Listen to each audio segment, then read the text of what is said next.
জুমার দিন উপলক্ষে আজকে একটা সুন্দর ভিডিও আপনাদের সামনে নিয়ে আসলাম। আশা করি গল্পটা শুনে সকলেই উপকৃত হবেন, তাই ভিডিওটা না টেনে সম্পূর্ণ শোনার অনুরোধ রইল। জুমার দিন দরজার সামনে পড়ে থাকা একজোড়া জুতার গল্প। মসজিদের দরজায় একদিন ইমাম সাহেব ধীর পায়ে বের হচ্ছিলেন। নামাজ শেষে সবাই চলে গেছে, কিন্তু বাহিরে একজোড়া পুরনো জুতা পড়ে আছে। তিনি ভেবেছিলেন নিশ্চয়ই কেউ ভুলে ফেলে গেছে, কিন্তু একটু পরে দেখেন মসজিদের এক কোণে একটা লোক বসে কাঁদছে। চেহারায় গভীর কষ্ট, কাঁধ কাঁপছে অনবরত। ইমাম সাহেব কাছে গিয়ে নরম কণ্ঠে বললেন, ভাই কি হয়েছে?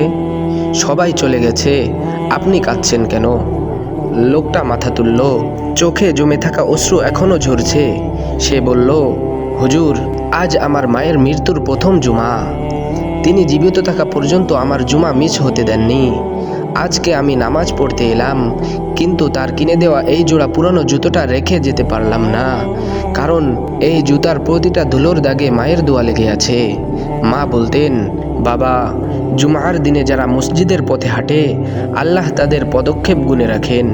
লোকটা কাপা কণ্ঠে বলতে লাগলো, আজকে জুমা পড়তে এলাম, কিন্তু মা নেই বলে মনে হলো আমার পাশে আর কেউ দোয়া করছে না।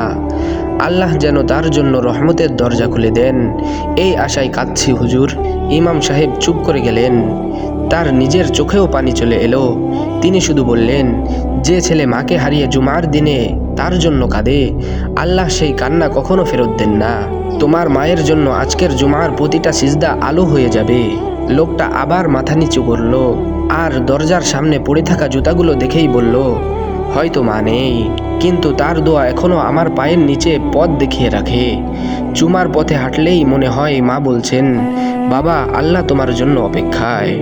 জুমা শুধু একটি নামাজ নয়, এটা আমাদের হারিয়ে যাওয়া মানুষগুলোর সাথে আত্মার সংযোগের দিন।